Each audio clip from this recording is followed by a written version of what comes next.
ओम नमः शिवाय. श्री शिवमहापुराण रुद्रसंहिता पार्वतीखंड अध्याय 44. मेनेचा विलाप. श्री गणेशाय नमः. ब्रह्मदेव म्हणाले, नारदा, सावध झाल्यावर मेना शोकव्याकुळ होऊन मोठ्याने विलाप करू लागली. आधी तिने आपल्या पुत्रांची निंदा केली, मग प्रक्षुब्ध होऊन तुला म्हणाली, मुनिवर्य, पूर्वी तुम्हीच येथे येऊन पार्वती शंकरांना शोभून दिसेल असे म्हणाला होतात. म्हणूनच हिमाद्रींनी तिला त्याच्या सेवेसाठी पाठवले. त्या सेवेचे इतके विपरीत आणि अनर्थकारी फळ मिळेल असे आम्हाला वाटत नव्हते. हे दुर्बुद्धी देवर्षी, तुम्ही खरोखरच अधम आहात. तुम्ही माझी सर्व बाजूनी घोर फसवणूक केली आहे. माझ्या कन्येने ऋषींनाही दुर्लभ असे कठीण तप केले. त्याचे सर्व दुःखदायक आणि धक्कादायक परिणाम मिळाले. तुम्ही तिला तपश्चर्येचा उपदेश केलात, म्हणून या सर्व गोष्टींना तुम्हीच कारणीभूत आहात. आता मी काय करू? कोठे जाऊ? माझे दुःख कोण दूर करील? माझे कुळ बुडाले, माझे सर्वस्व नष्ट झाले. आता मला जगण्यात काही स्वारस्य उरले नाही. कोठे गेले ते सप्तर्षी? मी त्यांच्या दाढी मिशाच उपटून टाकते. कोठे गेली ती अरुंधती? तिने माझ्याशी कपट केले, मला धूर्तपणे नागवले. या सर्व प्रकारात दोष कोणाचाही असला तरी नुकसान मात्र माझेच झाले. आता मी लोकांना कसे तोंड दाखवू? त्यांनी विचारले तर काय सांगू? तिने रागाने पार्वतीकडे पाहिले व म्हणाली, दुष्टे, तू कोणत्या जन्मीचा दावा साधलास? माझेच नशीब फुटके म्हणून तू जन्माला आलीस. तू हुशार आहेस ना, मग हे काय केलेस? मूर्ख मुली, तुला काडीचीही अक्कल नाही.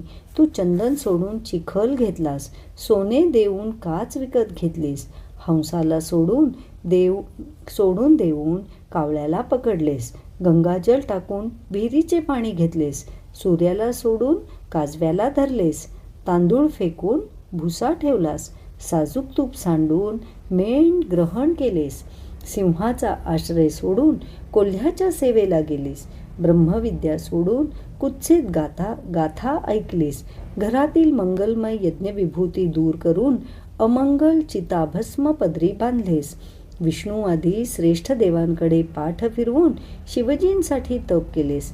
काय म्हणावे तुला? तुझा धिक्कार असो तुझ्या बुद्धीचा, रूपाचा आणि चरित्राचा. धिक्कार असो तुला उपदेश करणाऱ्याचा. धिक्कार असो तुझ्या सख्यांचा आणि धिक्कार असो तुला जन्म देणाऱ्या आम्हा मातापित्यांचा. नारद, धिक्कार असो तुमच्या आणि सप्तर्षींच्या बुद्धीचा. धिक्कार असो तुमच्या कुळाचा. धिक्कार असो तुमच्या क्रिया दक्षतेचा. तुम्ही आमच्या बाबतीत जे काही केले आहे त्याचाही धिक्कार असो. तुम्ही तर माझे घरच जाळून टाकलेत. मला हा प्रसंग बघावा लागेल, हे माझे मरणच आहे. आता पर्वतराज माझ्यापाशी का येत नाहीत? त्या सप्तर्षींनी कोठे दडी मारली? का तुम्ही सर्वांनी मिळूनच हा कट केला होता? माझी फसवणूक करून तुम्ही काय साधलेत? पार्वती, शिवजींना वरून तू कुळालाच बट्टा लावलास. तुला जन्म देण्यापेक्षा मी वंध्याच का नाही झाले? तुझ्या वेळी माझा गर्भपात का नाही झाला? तू जन्मतःच मेली का नाहीस? तुला राक्षसाने खाल्ले का नाही? आता मी गप्प बसणार नाही. थांब, मी तुझी मानस छाटून टाकते. बोलता बोलता मेनेला धाप लागली. ती पुन्हा मूर्छित होऊन पडली. त्यावेळी तेथे मोठा हाहाकार झाला. सख्यांनी मोठ्या प्रयत्नांनी तिला शुद्धीवर आणले. हे वृत्त समजताच आम्ही सर्व देव त्वरेने तिच्या मंदिरात गेलो. सर्वप्रथम मी पुढे गेलो. मला पाहून तू मेनेची समजूत काढू लागलास. तू म्हणालास, मेना, शिवजींचे स्वरूप फार सुंदर आहे बरं. तू जे काही पाहिलेस ते त्यांचे खरे रूप नाही. तुझी थट्टा करण्यासाठीच त्यांनी निजलीलेने ते भयावह आणि उग्र रूप धारण केले होते. पतिव्रते, हे मी अगदी सत्य सांगत आहे. माझ्यावर विश्वास ठेव. राग आणि हट्ट सोडून दे, शांत हो. विवाह कार्य संपन्न करून पार्वतीचा हात शिवजींच्या हाती दे. नारदा, हे तुझे बोलणे ऐकून मेना चवताळून म्हणाली, मला तुमचे काहीही ऐकायचे नाही. तुम्ही फारच दुष्ट आणि अधम आहात. तुम्ही येथे अजिबात थांबू नका. ताबडतोब निघून जा. तेव्हा इंद्रादी देवता आणि दिक्पाल म्हणाले, हे पितृकन्ये, आमचे म्हणणे लक्षपूर्वक ऐक. शिवजी हेच सर्वोत्कृष्ट देव आहेत. चराचरांचे स्वामी आहेत. भक्तांना अभय वरदान देणारे, त्यांचे मनोरथ पूर्ण करणारे आणि त्यांच्या अधीन राहणारे आहेत. ते सर्वांना सुख देणारे आहेत. तुझ्या कन्येचे दुस्सह तप पाहून ते प्रसन्न झाले. त्यांनी तिला दर्शन दिले आणि मी तुझ्याशी विवाह करीन असा श्रेष्ठ वरही दिला. ते वचन पूर्ण करण्यासाठी ते येथे आलेले आहेत. अशा मंगल पर्वदिनी रुसून बसू नकोस. तेव्हा मेना विलाप करत म्हणाली, तुम्ही मला भरीला घालू नका. त्या उग्र रूपी शिवजींना मी आपली कन्या कदापि देणार नाही. तुम्ही सर्व देवाने मिळून आमच्या विरुद्ध हा कट रचलेला आहे. यात माझ्या मुलीच्या रूपाचा नाश होणार आहे. हे तुम्ही कशासाठी करत आहात? मी ऐकत नाही हे पाहून वशिष्ठादी सप्तर्षी म्हणाले, मेना, आम्ही येथे तुझ्याकडील शुभकार्य संपन्न करण्यासाठी आलो आहोत. जे कार्य सर्वांच्या हिताचे आणि कल्याणाचे आहे त्याला आम्ही तुझ्या हट्टापायी विपरीत कसे मानणार? मी म्हणालो, मेना, भगवान शंकराचे दर्शन ही मोठी दुर्लभ गोष्ट आहे. तुला त्यांचे अनायासे दर्शन घडले हा केवढा मोठा लाभ आहे. आज ते भिक्षुक होऊन तुझ्या घरी आलेले आहे. त्यांची उपेक्षा करू नकोस. त्यांना आपली कन्या देऊन अनंत पट पुण्य पदरात पाडून घे. पण तरीही राग जाईना. ती म्हणाली, एक वेळ मी पार्वतीला मारून टाकेन, पण शिवजींना देणार नाही. तुम्ही येथून चालते व्हा आणि पुन्हा माझ्यापाशी येऊ नका. ती कोणाचेच ऐकत नाही हे पाहून तेथे आलेल्या सर्वांनाच चिंता वाटू लागली. तेव्हा हिमालय तिची समजूत काढण्यासाठी आला. तो म्हणाला, प्रिये, तू हे काय आरंभले आहेस आणि तुला केवढे व्याकुळ होण्याचे कारणच काय? आज आपल्या भाग्याने एवढे थोर महात्मे येथे आलेले आहेत आणि तू त्यांची निंदा करतेस. हे काही बरोबर नाही. तू शिवजींचे विकट रूप पाहून घाबरलीस म्हणून या लग्नाला विरोध करत आहेस हे मला माहीत आहे. पण ते देवादिदेव आपल्या लीलेने नेहमीच नानाविध नामरूपे धारण करत असतात. हे तुला कळत कसे नाही? मी शिवजींना चांगल्या प्रकारे जाणतो. ते सर्वांचे प्रतिपालक आहेत. पूजनीयांमध्ये पूजनीय आहेत. अनुग्रह आणि निग्रह करणारे आहेत. म्हणूनच सांगतो, हट्ट करू नकोस. तुला वाटणारे दुःख निरर्थक आहे. उठ, आपल्या घरी महान शुभकार्य आहे हे लक्षात घे आणि कामाला लाग. शिवजी अत्यंत प्रेमळ आहेत. त्यांनी विकट रूप दाखवून तुझी गंमत केली आहे. ती मनाला लावून घेऊ नकोस. त्यांचे महात्म्य ऐकूनच आपण त्यांना पार्वती देण्याचे ठरविले हे कसे विसरतेस? तेव्हा भय सोडून त्यांच्या मंगलमय स्वरूपाचे दर्शन कर. त्यांना नमस्कार कर. त्यांचे बोलणे ऐकून मेना अधिकच चवताळली. ती म्हणाली, नाथ, आता तुम्ही कितीही गोड बोललात तरी मी फसणार नाही. मी तुम्हाला पुन्हा एकदा निक्षून सांगते, ते ऐका.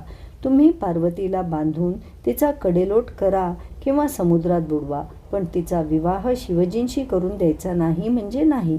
तुम्ही विकट मुखाच्या रुद्रदेवांना तिचे कन्यादान केले तर याद राखा, मी खात्रीने प्राणत्याग करीन. मेनेचा हट्ट पाहून पार्वतीला राहवले नाही. ती मातेपाशी आली व म्हणाली, आई, तू विचारवंत आहेस, ज्ञानी आहेस, धर्माप्रमाणे चालणारी आहेस. मग असा विपरीत विचार का करतेस? धर्मबाह्य का बोलतेस? रुद्रदेव परमप्रभू आहेत, सर्वांचे ईश्वर आहेत, सर्व सामर्थ्यवंत व सर्वांचे आदिकारण आहेत. वेदशास्त्रांमध्ये त्यांच्या सुंदर सुखदायक स्वरूपाचे आणि कीर्तीचे विशेष वर्णन केलेले आहे. ते सर्वांचे अधिष्ठान आहेत. तेच उत्पत्ती स्थिती लयकर्ता आहेत.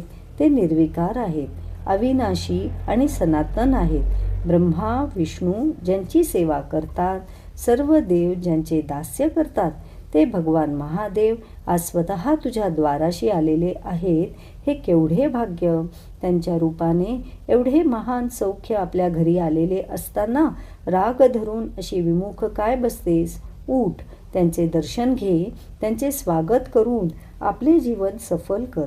आई, तू सर्व कुशंका मनातून काढून टाक आणि शिवजींशी माझा विवाह लावून दे. हे मी तुला स्वतः सांगत आहे. माझी एवढी विनंती तू मान्य कर. मी काया वाचा मने केवळ त्यांनाच वरले आहे. तुझ्या हट्टापायी माझा त्यांच्याशी विवाह झाला नाही तर मी अन्य कोणालाही माळ घालणार नाही, हे स्पष्टच सांगते. आता तुला जे वाटेल ते कर. पार्वतीचे बोलणे ऐकून मेनेच्या रागाला सीमाच राहिली नाही. तिचा स्वतःवरचा ताबा सुटला. ती मोठ्याने आक्रोश करत रडू लागली. पार्वतीला बुक्के मारू लागली. तिला दातांनी चावू लागली. तेव्हा तू आणि तेथे उपस्थित असलेल्या अन्य ऋषींनी तिला मेनेच्या तावडीतून सोडवून दूर केले. त्यामुळे ती वैतागली. सर्वांवर तोंडसूक घेऊ लागली.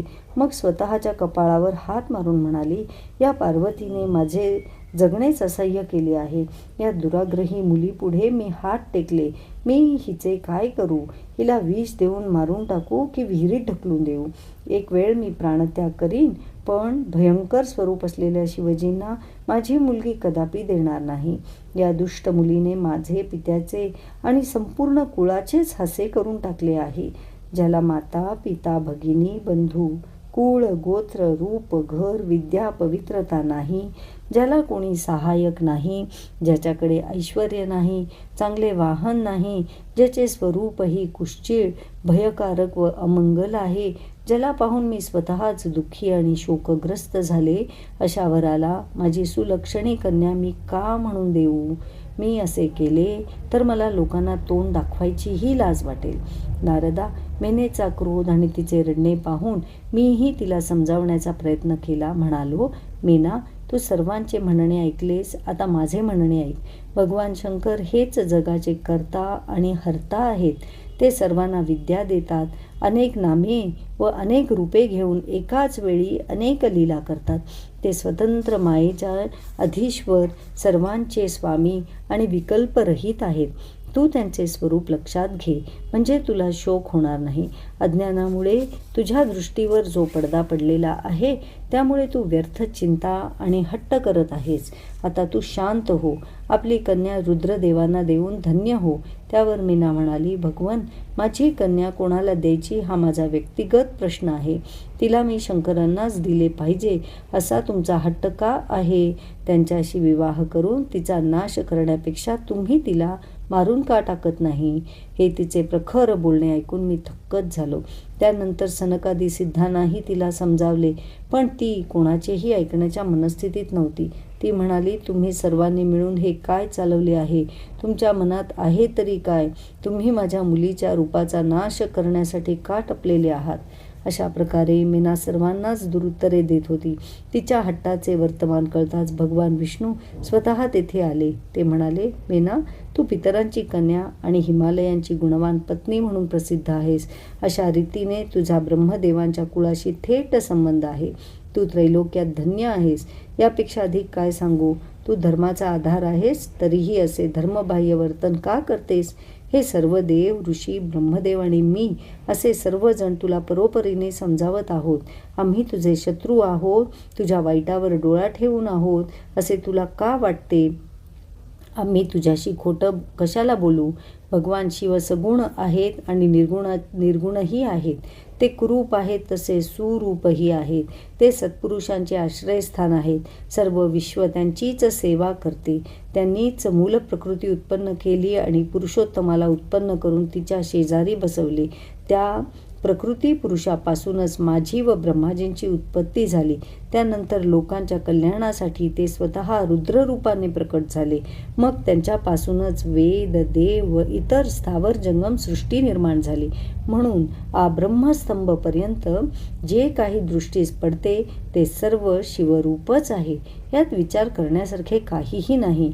जेथे मला आणि ब्रह्माजींना त्यांचा थांग लागला नाही तेथे इतरांची काय कथा? त्यांचे स्वरूप कसे आहे, त्यांचे सामर्थ्य किती आहे याविषयी आजपर्यंत कोणीही जाणू शकलेले नाही आणि पुढेही जाणू शकणार नाही. यावरून त्यांचे महात्म्य आणि कर्तृत्व किती अगाध आहे हे तुझ्या लक्षात येईल. शिवजी भक्तवत्सल आहेत. पार्वतीच्या तपश्चर्येच्या प्रभावाने तुझ्या द्वारी आलेले आहेत. त्यांना सामोरे जाण्याचे सोडून तू येथे विलाप करत काय बसली आहेस? आता सर्व दुःख सोडून शिवजींना शरण जा, त्यांचे भजन कर. त्यामुळे तुला महान आनंद प्राप्त होईल. तुझे सर्व क्लेश नाहीसे होतील. श्री विष्णूंनी स्वतः येऊन सांगितल्यावर मीनेचा राग थोडासा निवळला. तिचे चित्त शांत झाले. पण शिवमायेने मोहित झाल्यामुळे तिने आपला हट्ट सोडला नाही. ती रोषाने म्हणाली, श्रीहरी, शिवजींनी आपले मनोहर स्वरूप मला दाखवावे, तरच मी पार्वतीला त्यांच्या स्वाधीन करीन. अन्यथा तुम्ही कितीही प्रयत्न केलेत तरी माझी सुंदर कन्या त्यांना देणार नाही, हे माझे स्पष्ट सांगणे आहे. अध्याय 44 समाप्त. ओम नमः शिवाय.